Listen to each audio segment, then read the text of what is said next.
நம்ம விரும்பின ஒரு பொண்ண வந்து ஒரு கத்தி எடுத்து கொலை பண்ணி அவங்க உடம்புல இருந்து ஒரு ரத்தத்தை பாக்குறது அப்படிங்கிறது வந்து எப்படி ஒரு லவ் பண்ண ஒரு ஆளால வந்துட்டு பண்ண முடியும்? அந்த பொண்ண லவ் பண்ற பொண்ணா பார்க்கறதுக்கு தாண்டி, அவன ரிஜெக்ட் பண்ண பொண்ணா தான் அவனுக்கு கண்ணுக்கு தெரிஞ்சிருக்கு. ஓகே. ஓகே. ஃபேமிலிக்காக என்ன அவாய்ட் பண்ணிட்டா. ஓகே. அப்போ அவங்களுக்காக என்ன வேண்டான்னு சொல்லிட்டா. அப்போ எனக்கு என்ன பதில்?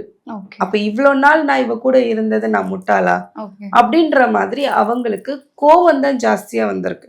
ஸோ கோவம் ரிவெஞ்ச் ஃபுல்லா மாறியிருக்கு. என்னையே நீ வேணான்னு சொல்லிட்டு நீ சந்தோஷமா இருந்துருவியா? அப்படின்ற ஒரு டிரான்சிஷன் நடக்குதுல்ல. அங்க தான் அவங்களுடைய ஒவ்வொரு பெர்சன வந்து அவங்க எந்த அளவுக்கு ஒரு பாசிட்டிவ் திங்கிங்கான பெர்சன், ஒரு பிரச்சனைன்னு வந்தா எப்படி அத ஹேண்டில் பண்றாங்க? அவங்களுக்குள்ள அந்த இமோஷனல் கண்ட்ரோல் எப்படி இருக்கு? ஏன்னா 28 வயசு. 21 வயசு பையன் கிடையாது. இமோஷனல் இம்பேலன்ஸ் இருக்கலாம். இல்ல ரொம்ப சின்ன பையன். அத தாங்கிக்கூடிய மனப்பக்குவம் இல்ல. அப்படிலாம் சொல்லிக்க முடியாது.